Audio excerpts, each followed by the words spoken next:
Bonjour tout le monde, aujourd'hui on va voir comment écrire une scénette.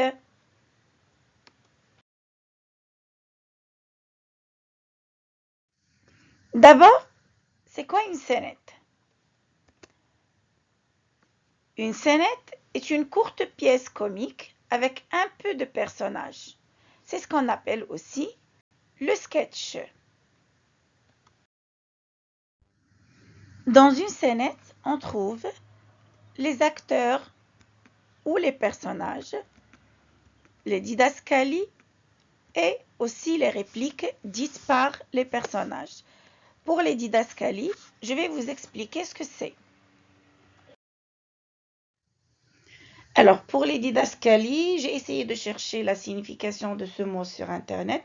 J'ai trouvé qu'une didascalie, c'est une note ou un paragraphe rédigé par l'auteur à l'intention des acteurs ou des personnages qui vont jouer sa pièce de théâtre, d'accord, donnant des indications de jeu ou de mise en scène. Donc, je vais essayer de simplifier. Les didascalies donnent des informations sur les sentiments, quel sentiment doit évoquer la personne qui joue la scène, d'accord, sentiment de tristesse, de joie, d'hésitation, de peur, d'accord. La didascalie peut m'indiquer aussi le mouvement, par exemple en se frottant le front, en se retournant vers le public. Elle m'indique aussi comment on parle, d'une voix basse, en chuchotant, à voix haute. Elle m'indique aussi à qui on parle, à qui on s'adresse. Elle m'indique aussi de quoi on parle et je peux même ajouter qu'elle m'indique aussi, par exemple, le lieu où se passe la scène, par exemple dans une chambre, dans le salon, dans la rue, etc.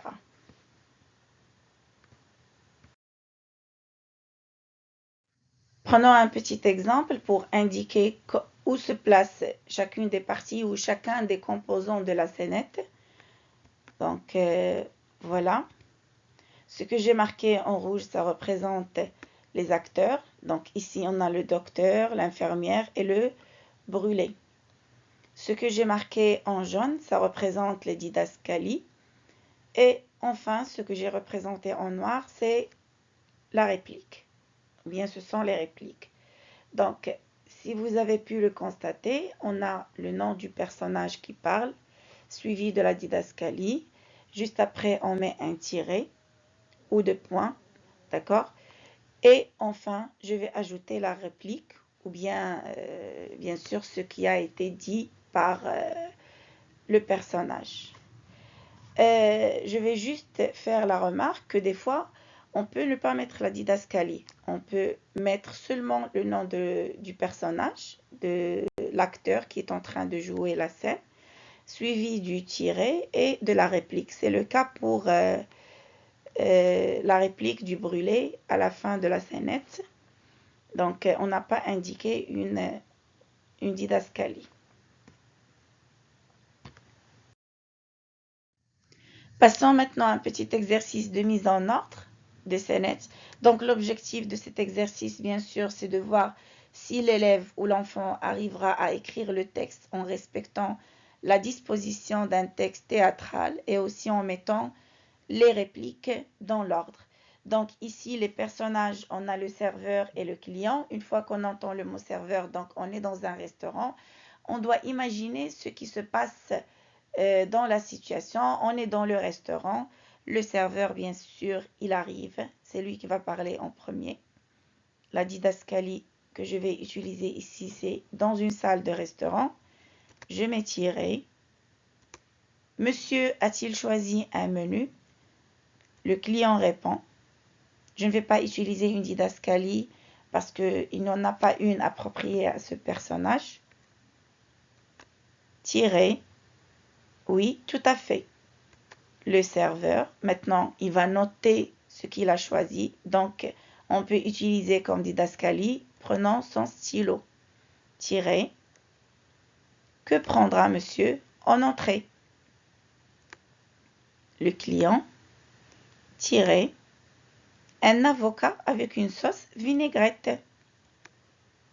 Le serveur, tiré, et ensuite le client d'un air malicieux, tiré, je ne répondrai à cette question qu'en présence de mon avocat. Donc voilà la correction de l'exercice. Passons maintenant à un autre exercice.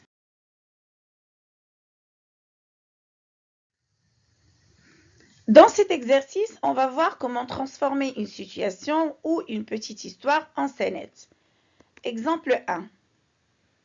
Un écureuil se gare devant un panneau de stationnement interdit. Un policier s'approche et lui demande s'il veut avoir une amende. L'écureuil lui répond qu'il préfère les noisettes. Alors la première des choses qu'il faut faire, c'est d'identifier les personnages. Ici, nous avons l'écureuil et le policier.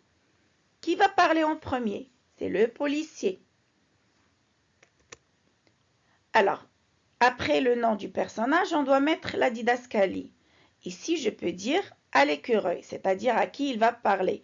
Ou je peux même dire en s'approchant de la voiture de l'écureuil, par exemple. Tirer. Dans l'énoncé, on nous dit un écureuil se gare devant un panneau de stationnement interdit. Un policier s'approche et lui demande s'il veut avoir une amende.